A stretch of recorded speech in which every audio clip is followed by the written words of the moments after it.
we've got kind of a fun twist this month. Someone's stepping into my kitchen to show me a thing or two about cooking lobster.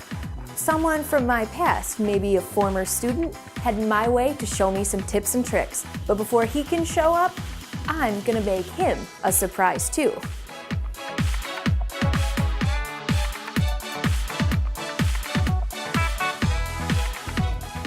So before Patrick gets here, we're gonna surprise him with some French bread. And so in order to get that going, I have a cup and a half of warm water. I don't want it to be too hot because to this, I'm going to add 2 teaspoons of yeast. And I'm just gonna sprinkle that on the top, let that spread itself out a smidge. Then I'm just going to mix it for a split second. French bread is pretty gosh darn easy to make. I've already got half of my ingredients in there with just the water and the yeast. In this bowl, I have 3 3/4 cups of bread flour. If you don't have bread flour, you can totally use all-purpose flour. And I have 2 teaspoons of salt. And I'm just going to quickly mix those 2 together right in my bowl. And now I'm going to slowly add that into my mixer. And I'm gonna take some bread flour and I'm gonna sprinkle it over my surface. So I know we're ready to move out of our mixer because my dough is pulling away from the edge of my bowl, which means that all of my ingredients are together. So now what I'm going to do is turn out all these little pieces onto my floured surface, and I'm going to knead it all together until I have a nice smooth ball. So now that I have my dough all put together, I have another large bowl and I sprayed it with cooking spray so it's not gonna stick. And I'm gonna put my dough in there. I'm gonna cover this up with a towel and I'm gonna let it sit for an hour and a half or 90 minutes, however you wanna phrase it. And then we're ready to move into turning it into our loaves. So we'll see you in an hour and a half.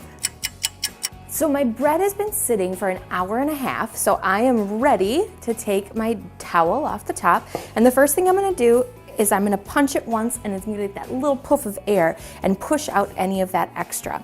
I still have my floured table ready, so what I'm gonna do is I'm gonna put my bread right onto that flour and I'm gonna knead it one more time.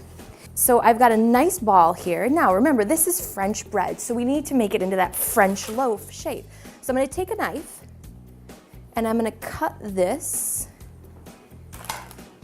into 2 pieces because I'm gonna get 2 loaves. I'm gonna spread out my flour again and I'm gonna start kneading it.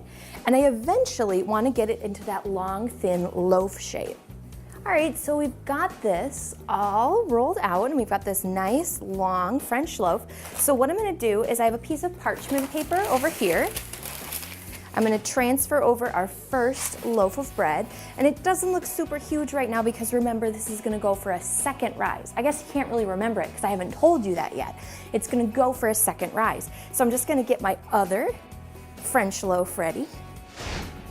All right, just like so. So now what I wanna do is I wanna let this rise again for another half hour. I've got my oven set to 450 degrees right now. I'm gonna move this over to the top of my oven. That way that heat inside the oven will help with that proofing process. We'll cover it up with a towel and we'll check in 30 minutes. So we now have our bread that's been resting for a half an hour again, and you can see that it's gotten nice and puffy. Now we need to get those French bread crosshatches. So what I'm gonna do is I'm gonna take my knife, I'm gonna make some tiny little slices into the top of my loaf, just like this, and it's gonna let some of that steam escape when I bake it, and I wanna do that to both of my loaves of bread. So to get this ready to put in the oven, I have had a sheet pan in here preheating because I'm gonna put this onto my sheet pan. So I'm just gonna pick up these loaves of bread and I'm gonna set this on top of this hot pan. And now I wanna get a really nice crispy crust on my bread. So what I'm gonna do is I'm gonna push in my pan and I'm gonna wanna work quick. I've got 1/2 cup of water, and what I'm gonna do is I'm gonna throw that onto the bottom of my stove and shut it as quickly as possible. And what that's gonna do is it's gonna steam that crust. So bake it for 20 minutes and then we're ready to surprise Patrick with some French bread.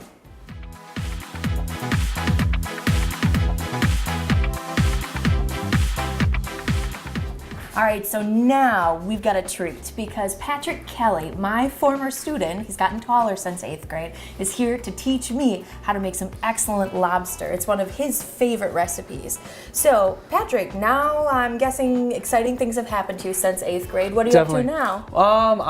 I'm working at Guitar Center right now. Nice. Just surrounded by music and everything like that. And throw a little cooking on the side? A little cooking on the side. I actually saw this online, and I really liked the idea of it, Nice. and I decided to just try it out one time, and it turned out really nice. Now you get to share it with Hastings. Yeah, exactly. So what's our first step? So the first step is that we're gonna go and chop up the chili here. So what I like to do is I like to go and take care of the end part. Okay. I don't normally use that. Okay. And then all I'm gonna do is just chop these, not super fine, just, good sizes.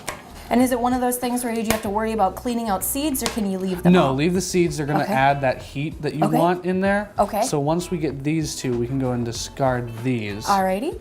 And then we're just gonna go and use these into this grinder here. Okay. Then what we're gonna do is we're gonna add just a little bit of salt here. Add this into it, not a whole lot. Okay. Next comes the garlic. If you wanted to go and just Smush that away. smush it in there. Okay. Since you haven't used one of these. And it looks like we've got 2 cloves of garlic that we're gonna add. Yep. So with that, then just take the knife, Scrape her off, just like so. And so, is there like a maximum you could go with your garlic, or is it... You don't want to have a lot because Okay. it'll overpower it and just won't taste very good. Besides, it'll just be garlic. It gets to be too much? Exactly. So after we get this in there, then what we're gonna do is we're actually gonna add parsley into this. Parsley. Let's take a peek and snag some from our refrigerator. And we've got some just from the fresh section at our grocery store in town. How much would you like, sir? We've got all kinds. Yeah, I'm just gonna grab the whole thing. I'm not gonna use all of it. I'm just gonna go and grab a little piece off of the top, just about like that, maybe a little bit more. Okay. Just like that, and I'll give that back to you. So it looks about like 1 good handful of parsley. Yeah, one good solid handful. Then what I'm gonna do is I'm just gonna go and cut it up smaller, just because this is gonna be in the butter and we don't want giant pieces. So then I just like to go cut it one direction, kind of move it around, make sure that the pieces are nice and fine. Nice. You don't want to have a toothpick at the end of your dinner. Exactly. Yep. And then what I'm gonna do is I'm just gonna grab these and put that in. Okay. Just like that. You want to go and make this into a paste. Okay. You don't want, again, any big chunks. Yep. So since you can't see inside of the mortar and pestle, with the combination of the chili, the salt, the parsley, and the garlic, we have about 1/2 cup of fluffy ingredients. Now, obviously, once we start mashing that and compacting it down, it's gonna be a smaller measurement, but it starts out looking like about 1/2 cup. So now that we have this grounded up, what we're gonna do is we're gonna take the butter. Okay. And just bring it over here. You want to have, a good amount to get it coated onto the lobster, but you don't want to have, too much excessive, because then, of course, You get greasy lobster. Exactly. So what I'm gonna do is I'm just gonna go and cut this in about half. Okay. Halfway down. And I'm gonna use this, Okay. and I'm going to just put this in this bowl here. Okay. Then we're gonna take, and you can see in there, the paste that I was talking about. It's really just not as fluffy at all anymore.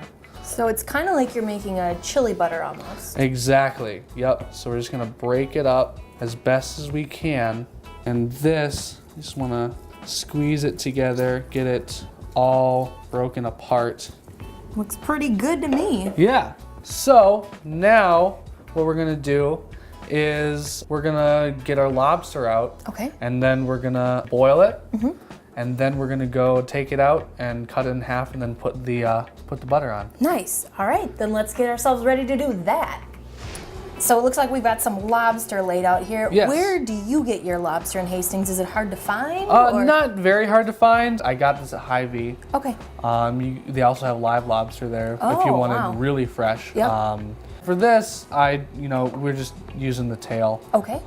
Because it's cheaper, and this is where most of the meat is anyway. All right. So. Sounds great. So how are we going to break it down, or do we boil it all in one chunk? We boil it all in one chunk. We're just going to go and drop this in here. Okay. And let that just kind of go and cook. Oh yeah, it's already starting to change color. Yep.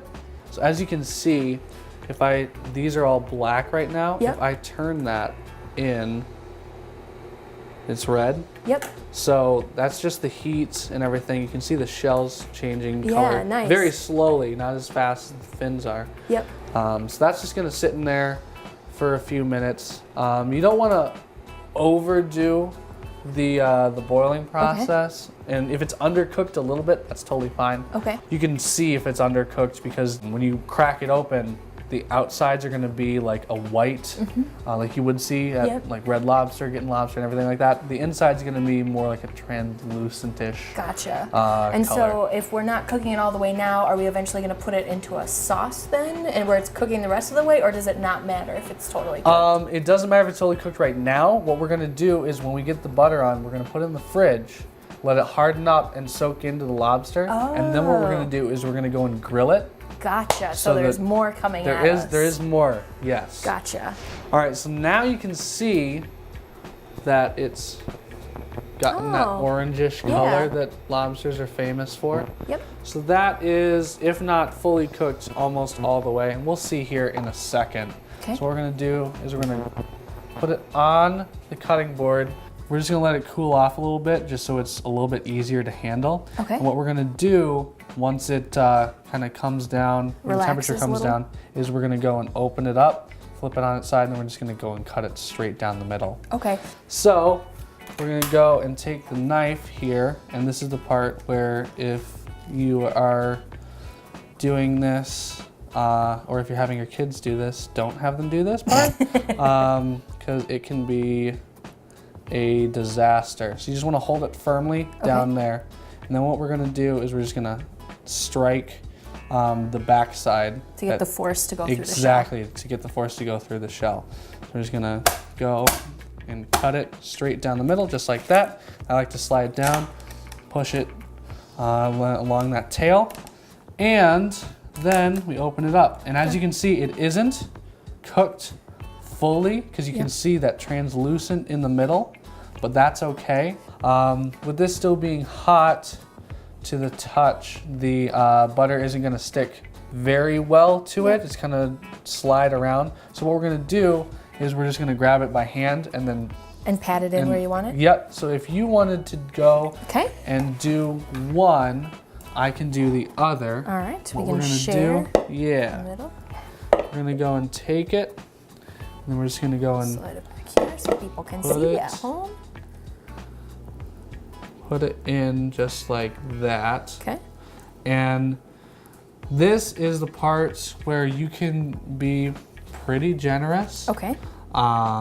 Because what we're gonna do is we're gonna put this into the fridge to harden, and while it hardens, all those flavors from the pepper and the garlic and the parsley are gonna go and soak into that meat. Gotcha. So it's our marinade, basically. Exactly. Yep.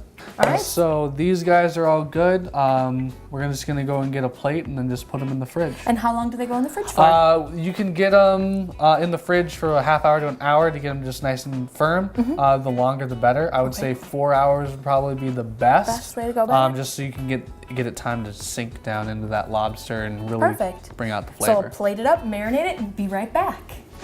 So it looks like we've got a grill pan set up, and it looks like it's on medium-high heat. Yep. So what's our next step with that lobster? So what we're gonna do is we're gonna take the lobster out of the fridge. Okay. Then what we're gonna do is just pretty much just sear it straight onto the grill. You can do this outside in the summertime if you have a grill, but since it's still a little bit cold outside, we're just gonna use this grill pan here. Perfect. Let's get it going. So now what we're gonna do is take the lobster, and what we're gonna do is just gonna place it Oh, buttered side down. Buttered side down. All right. Straight on there. And you can get some really nice grill marks on there as well. So we're just gonna go and put that down here. Put that one down here. Press a little bit against there. And I'm just gonna wait for those to heat up. Nice. Now with this, if the lobster was cooked all the way through, all you're doing is heating it up. Oh, good point.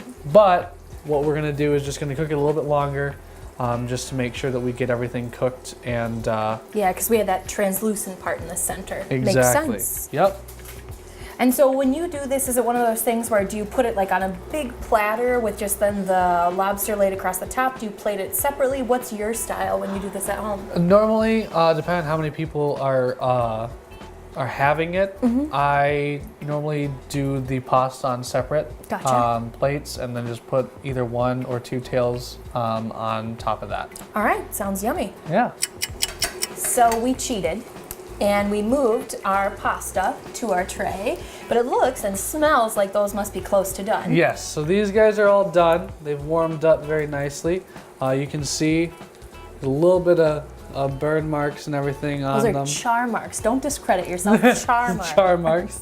So this is all set and done. It's nice and warm. So all we're gonna do is just kind of set it on to the pasta. Get it in there a little bit. Nestle it in. Yeah. All right, Patrick. So now I have to pay you back because I want to take a bite out of that, but we need some dessert to go with it. So I'm Definitely. going to teach you a dessert that's excellent with spicy food. Alrighty. So let's get ourselves set up for that.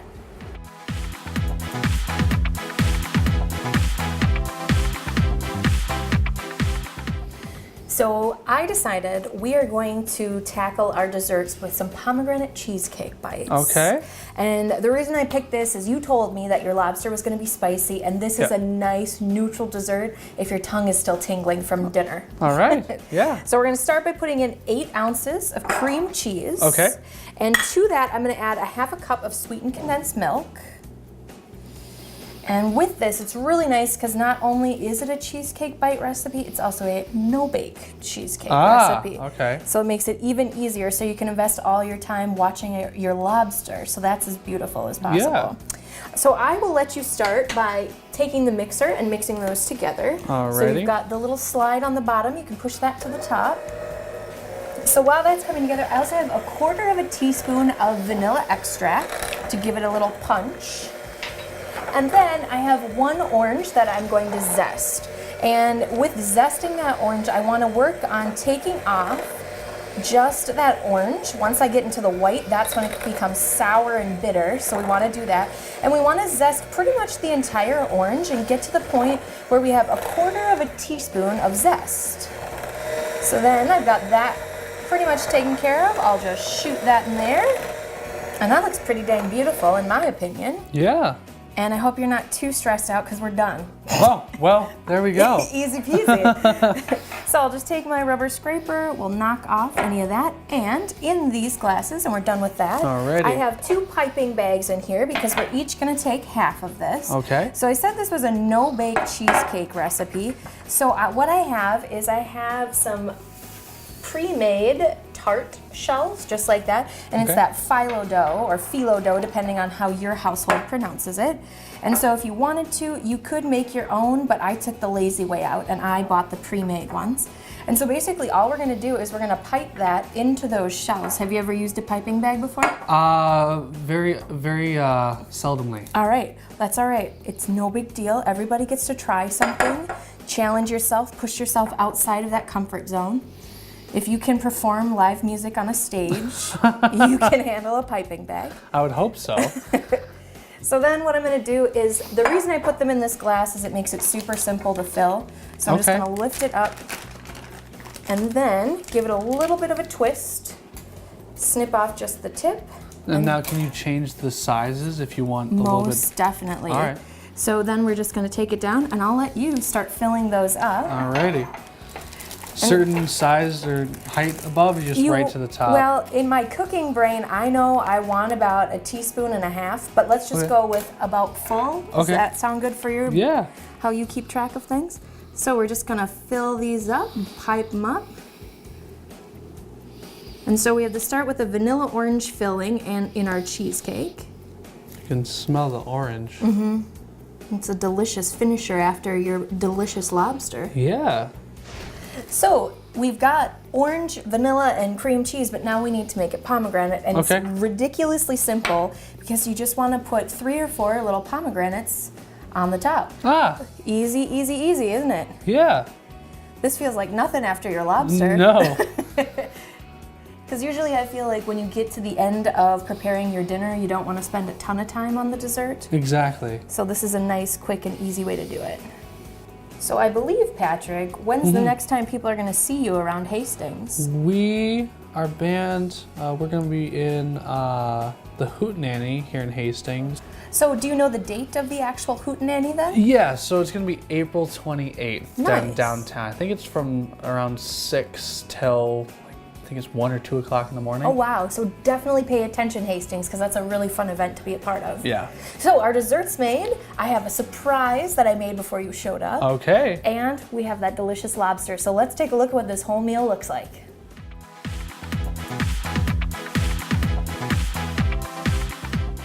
All right, Patrick, so there is your surprise. Before you snuck into my kitchen today, I made us a loaf of fresh French bread Oh, nice. to enjoy with our pasta.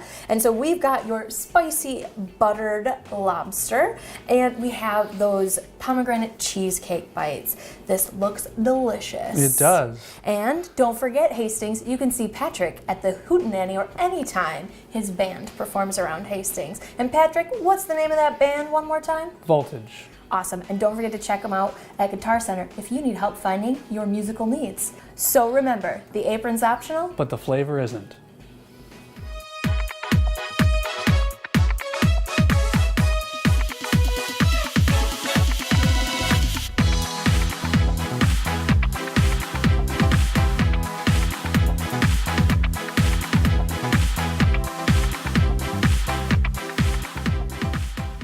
Do you have any memories of Patrick when he was in your class that you care to bring up? Patrick was a wonderful boy. Oh, no, it was not. Jumping over desks and all that. We'll make Patrick look good. Oh,